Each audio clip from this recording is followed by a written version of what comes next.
Alright, I am trying to open Pikmin 2 right now because I want to show you something I discovered in Pikmin 2 while I was trying to figure out how to make the Pikmin following work in my own implementation.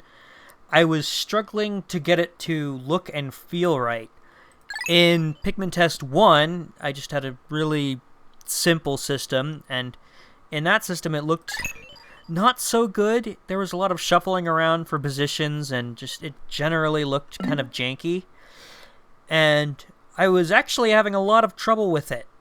And so I asked a friend to help me with it, and they came up with a solution that it's just so simple and straightforward that there's no way it couldn't work, and that's what I was working on. I had some pre-stages of it working in Pikmin Test 2, but the more I thought about it, the more I wondered, how does Pikmin 2 and 1 actually do it? Because I was trying to recreate Pikmin 3's implementation, which wasn't working. So I looked at the implementation in, do I want to go here? Pikmin 2 and 1, and they appear to have the exact same implementation.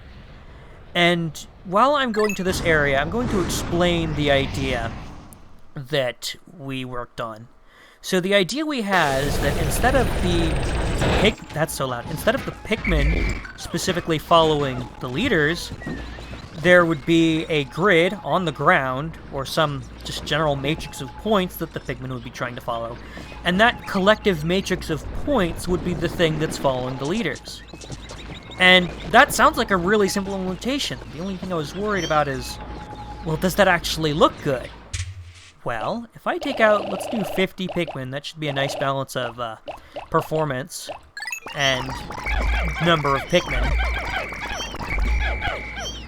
If I just go ahead and move over here, they're kind of... Okay. So if I move over here, it looks like they're almost arranged in a grid. And I have reason to believe that they are. So I'm going to actually have Louie go somewhere else where he's not in my way. And I'm going to get the Pikmin.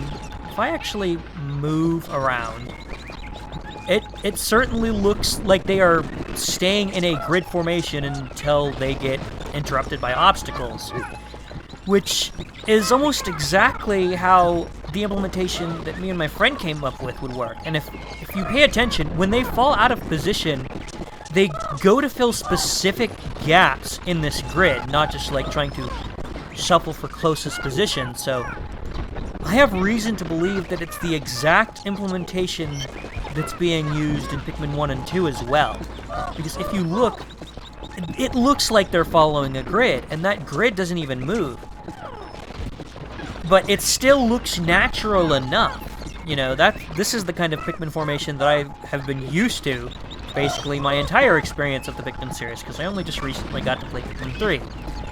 And I do like Pikmin 3's implementation. It is a little bit more organic, but I feel like, and I guess this could just be nostalgia speaking, I feel like it loses a little bit of its charm. I mean, yeah, the more you think about it, the more you realize that this is kind of inorganic and calculated, but it's inherently Pikmin to me. And also, as far as implementation details go, this would be way simpler. See, that dude just went and filled that seemingly arbitrary spot in the middle of the grid when he fell behind. So, yeah, that's just something I wanted to point out to you guys about what I discovered about Pikmin's implementation of Pikmin following leaders. So, thanks for watching, and stay tuned for the next Pikmin test.